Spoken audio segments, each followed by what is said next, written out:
Hi everyone, welcome. We're talking today about change fatigue. I'm with Workplace Fairness West. I'm here with my colleague Gary Armstrong, and I'll just introduce myself for a minute and let Gary introduce yourself. So I'm a partner with Workplace Fairness West, and our organization is really focused on how can we support other organizations, employees in organizations with being effective communicators, resolving conflict effectively, and really focusing on that positive outcome from conflict, some resolution versus feeling stuck in some of that negative conflict and unproductive conflict. So we do need conflict. It's important to bring that into our organization so we get some different thinking and good results, but we don't want it to spiral down and impact our productivity. So my background is as a mediator, a coach, and ombud, psychological health and safety advisor. So kind of coming at it through that lens and hoping to share some information with you today around change fatigue. Gary. Hello, my name is Gary Armstrong. I'm a colleague of Michelle's. She brought me in to do some work with her in Workplace Fairness probably about 3 years ago now. And that was after us doing several mediations together with the Alberta courts. And so my background is in mediation as well. Prior to some of that work, I was a police officer in the city of Calgary for 27 years. And the conflict thing was pretty much a pretty everyday occurrence in that job. And so a lot of experience of helping people through just those situations of conflict and miscommunication and getting people back around to a place where they can start to collaborate and come to some resolutions. And so, yeah, so thank you for inviting me, Michelle. I'm glad to be here. Yeah, and always appreciate your input and perspective, Gary, and knowing, especially in the times that we're at today with the pandemic and of course many changes going on in organizations, I think this topic has come to mind for organizations who are asking for some, I guess, exploring of this topic around change fatigue. So today we're going to look at being able to define that, identify symptoms of change fatigue at that organizational level, and then at that personal level, because it certainly has an impact on people personally in undergoing these constant changes that are coming at us in society and in our organizations. And then look at some strategies that we can use to support ourselves when we're in that situation and to support colleagues also. It's that's actually a pretty good graphic for it all. It just seems to be constant, never ending. McCain change, Hillary for change, Edwards for change, Romney for change, and now certainly in the media we're seeing a lot in regards to the ever-ending changes. What with our current financial situations globally and the pandemic, and just dealing with the day-to-day, what does tomorrow look like? And it can be overwhelming. Yeah, and a reflection that this graphic is actually fairly old. So the fact that change itself hasn't changed is something to reflect upon. Yep, change has not changed. Yes. Exactly, and the amount of change.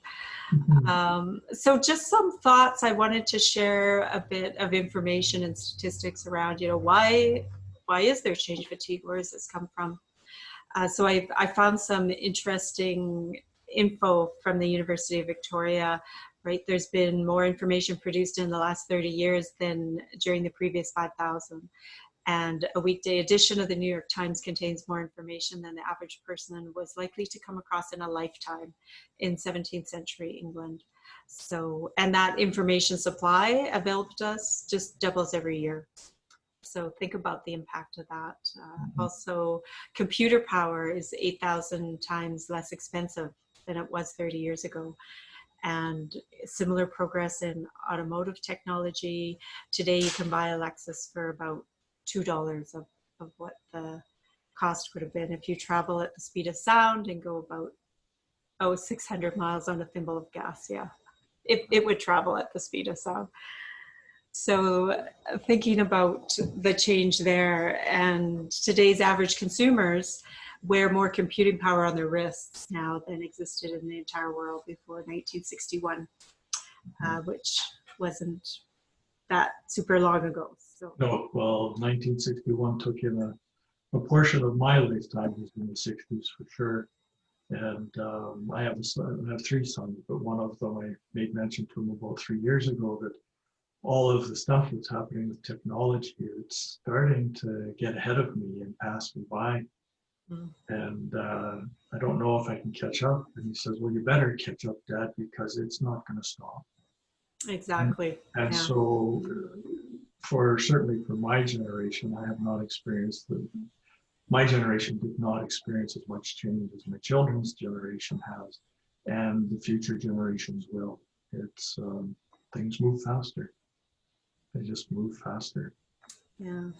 And that, there's, I think what's creating some of this change too is these external pressures on organizations. I know we talked briefly about, or mentioned a few of them around the pandemic, the economic climate, political climate, technological advances, risk adversity, gaining input across business units, and just to think of the globalization of our organizations now versus where they were 30 years ago, and that constant change in competition because of all of these things.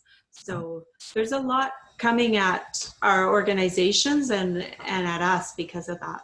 And this was brought from the Ketchum liquid change study in 2015. So certainly adding more to that as we go along. And I certainly added the thoughts about the pandemic into that. Right. Yeah. And so we do have this change curve, and this actually comes from research that was done by Elizabeth Kubler-Ross, and it originally was done around grief. And so people in a grieving situation are dealing with that kind of change in their life. The first response was denial.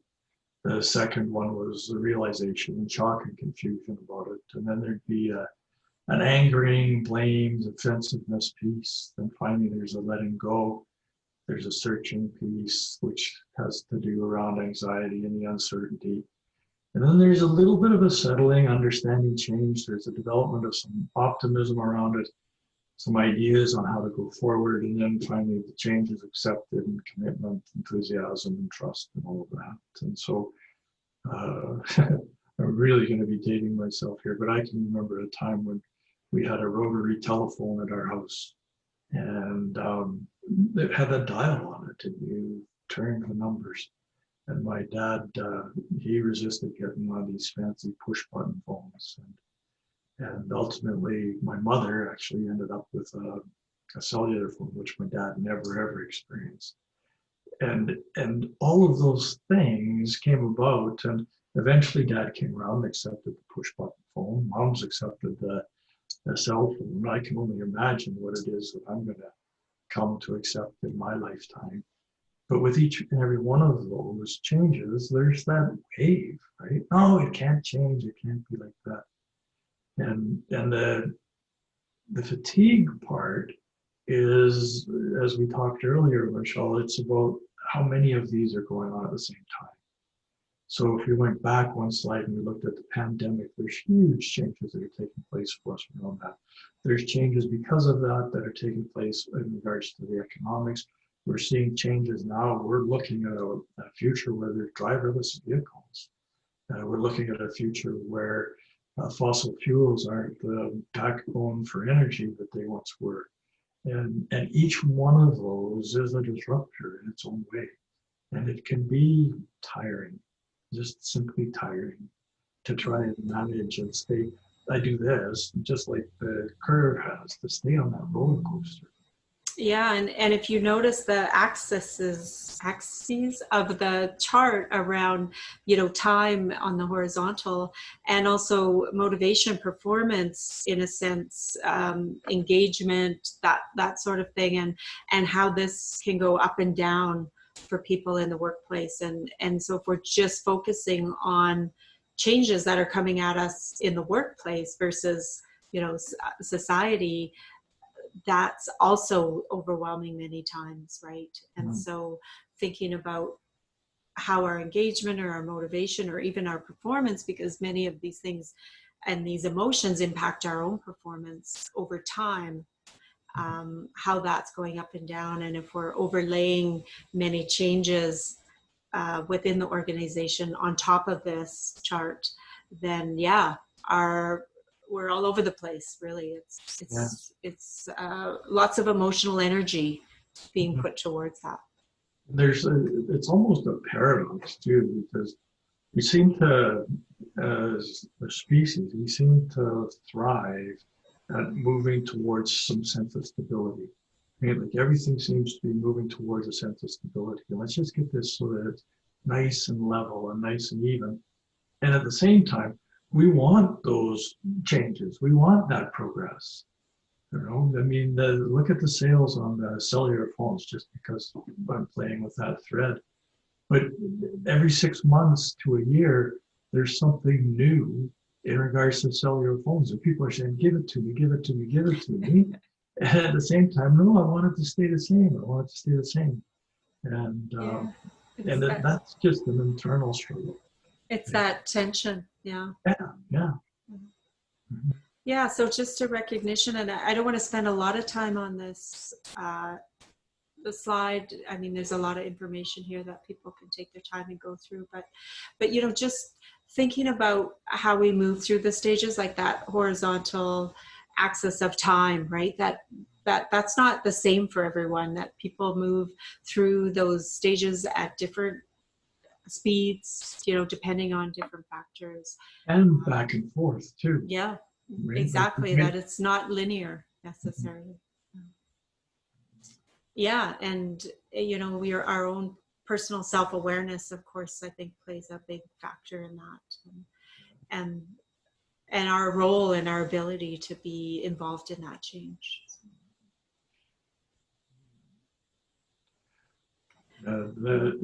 There is a sense of participation that takes place when I'm moving through that curve at a decent pace. And it's when I don't exercise my own agency in regards to change and in regards to saying, okay, where am I at in that curve, that it starts to get tiring for me. Yeah, and that acceptance too of how our colleagues go through that, and the time that they take, which could be very different than where we're at, right? So if, and can be frustrating too, in a sense, if our teammate on the same team is struggling and feeling stuck, and we're ready to move forward and embracing this change, that creates tension too, and can create conflict. There's some recent research out in regards to resilience and grit, and how it's the gritty people that make their way through those things and actually approach them with a sense of, I can do something about this, I can manage this. Excuse me. Yes. What can we control? Whoops. Let's. I didn't get a chance to comment on this slide, which really is looking at change fatigue through an organizational lens, right? And what are some of those signs that we might see within an organization? No sense of ownership or participation, that engagement piece, too many initiatives, right, happening at the same time, and conflicting initiatives, which require the same resources or more and more resources that we might not have. Adoption challenges that are not acknowledged or addressed, right, to be able to acknowledge what's going on in the organization itself. Create confusion regarding vision and goals, and often moving too quickly to the next initiative. We don't have an opportunity to really celebrate those successes or the completion of that change. That actually is one of the ones that I end up stressing most in the coaching work that I do with leaders, is how we celebrate it. Just take that moment to say, okay, we've made it through this piece of this change. Celebrate that one piece. and then go on to the next piece so that people do get that sense of accomplishment along the way. We've actually achieved a milestone here. Let's celebrate that. And the celebration can be as simple as just sitting back and sighing a heavy sigh of relief. This is where we are. We did it. We did it. Yeah. Acknowledging that, for sure. And then, the organizationally, I think where change initiatives might fall down a bit is where organizations come at it with this command and control mindset. And that leads again to that disengagement and creates some of that resistance. And all of that together can also create a lot of fatigue. So not just the fact that change is happening and it might be successful change and good change and the amount of energy that requires, but when changes aren't as successfully brought forward in organizations, and the impact for us on that too. So. The command and control piece is terribly, terribly overrated. And I'm speaking from 27 years of experience where that was the bread and butter of you do this, you do that sort of thing. And the truth of it is it's only effective while the commander is there. I really don't have any control. All I have is influence. And so to move people through change, it's much more about influence and time and support and encouragement. To demand that somebody step through a change and do it today, it'll only work as long as somebody's standing over them.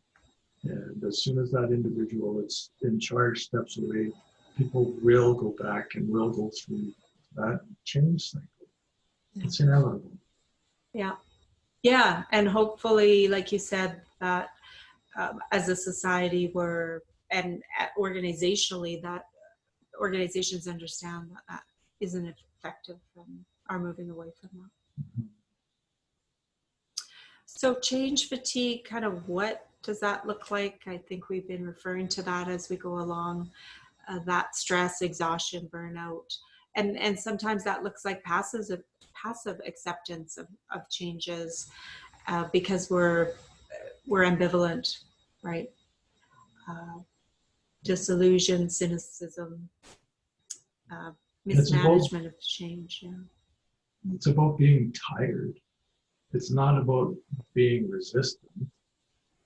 I see the change coming, I'm accepting of the change, but man, oh man, I'm just tired of it going on so often for so many different things. Yeah. And that's relating to what you said, Gary, right? There's a difference between change fatigue and change resistance, right? It's not necessarily that people are resistant to the change. They're just resigned, kind of passive resignation to the change anymore. So I think we just wanted to acknowledge that those two things are different. And sometimes organizations see what they see, they tie to change resistant. Our employees are resistant to change rather than they're just fatigued by it.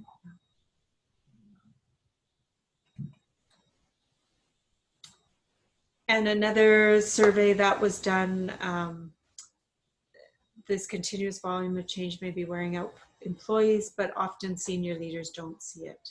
So 95% reported managing change is critical to business success, and 74% say it exists within their companies. And within that 74%, almost 40% said it is highly prevalent. So it's something that we really need as employees to focus on, and as organizations to, how can we support this so that people aren't feeling that, or at least support them in recognizing that and finding strategies to manage that. Another statistics specifically from Alberta, Alberta HR Trends report stated that 27% report their organizations are suffering from change fatigue, and another 41% say they're suffering from moderate fatigue. So definitely another statistic to validate that this is an issue.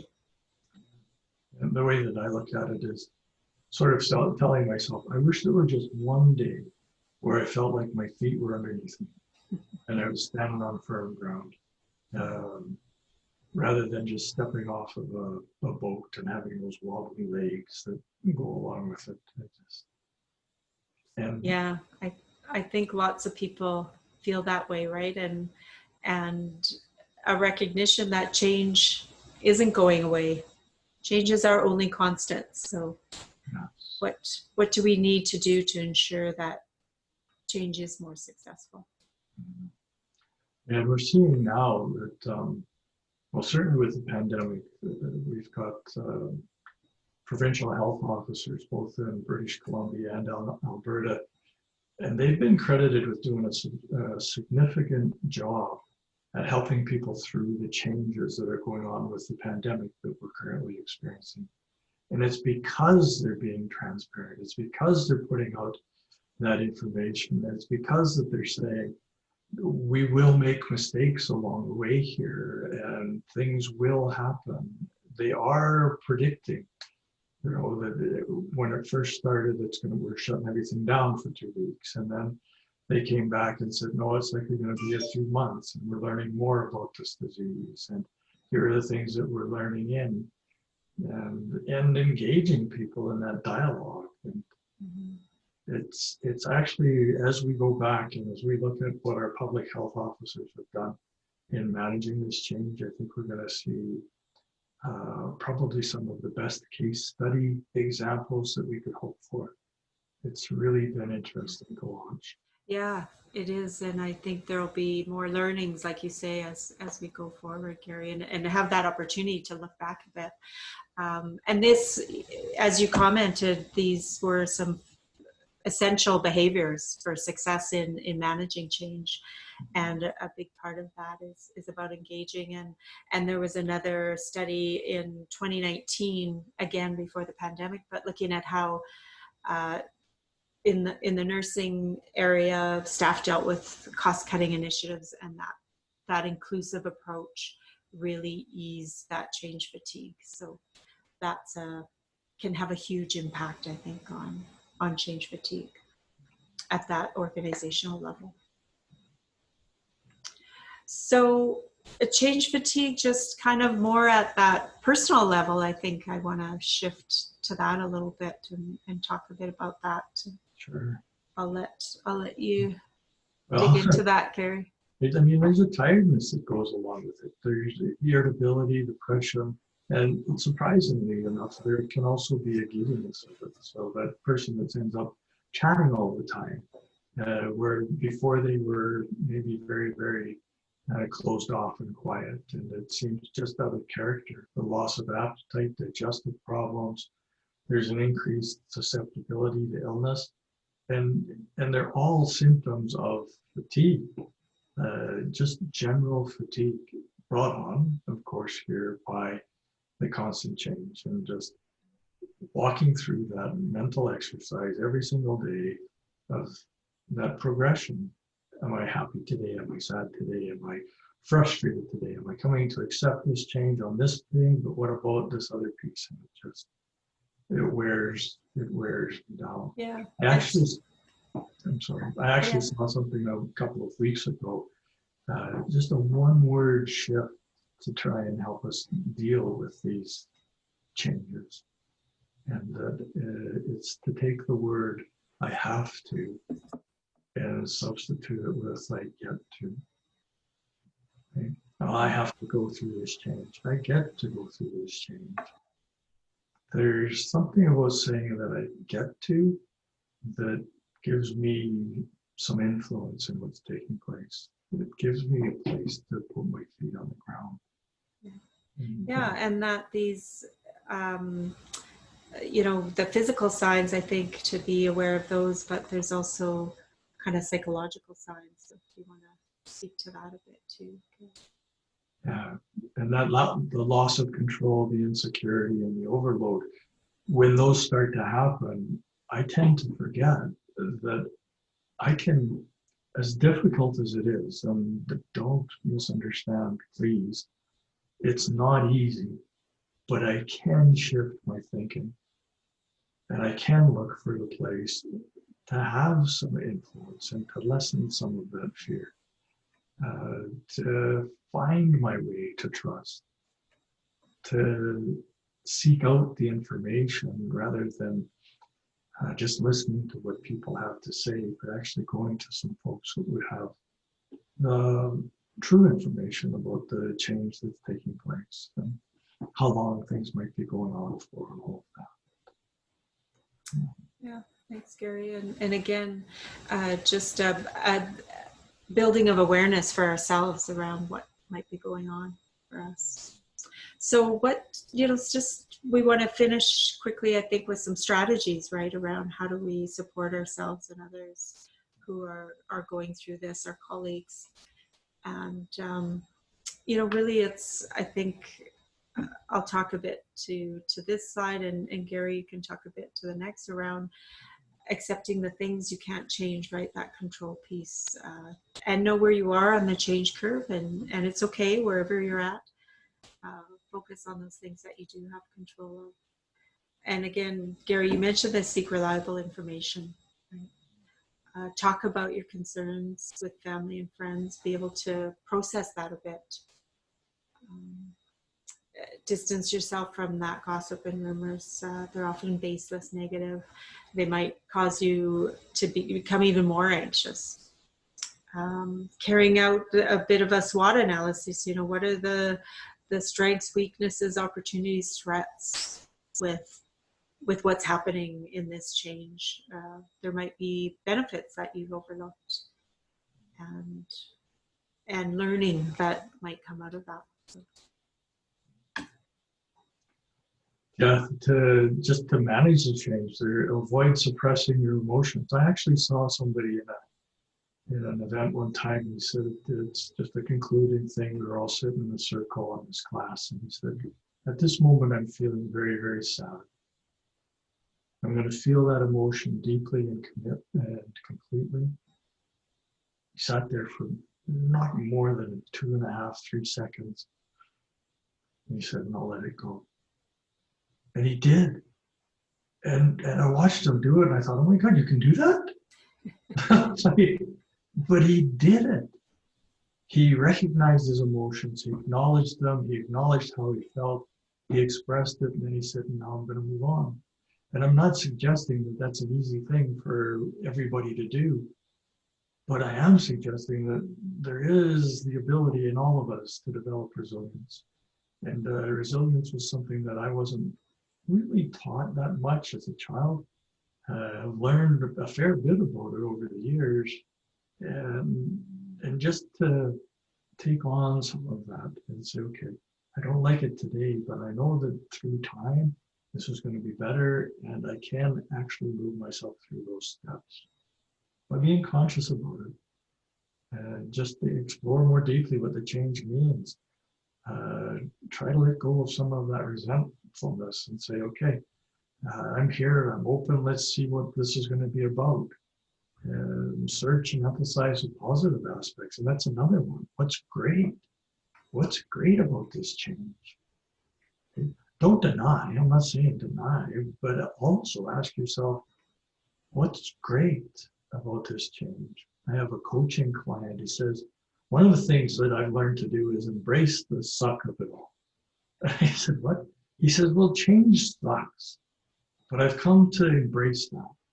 And just accept it as part of it is, and recognize with that too, that coming to terms with change is a gradual process.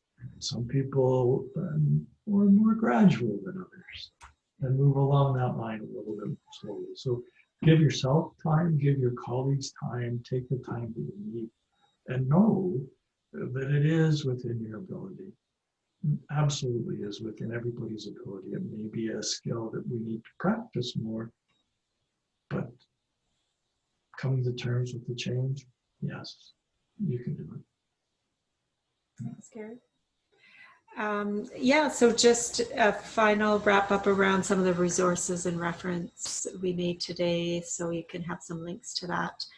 And a thank you to everyone for joining in and having a listen, and hopefully the information was helpful, and Gary and I's conversation was helpful. So thank you, Gary, too, and have a good day, everyone. Thank you, Michelle, and have a good day.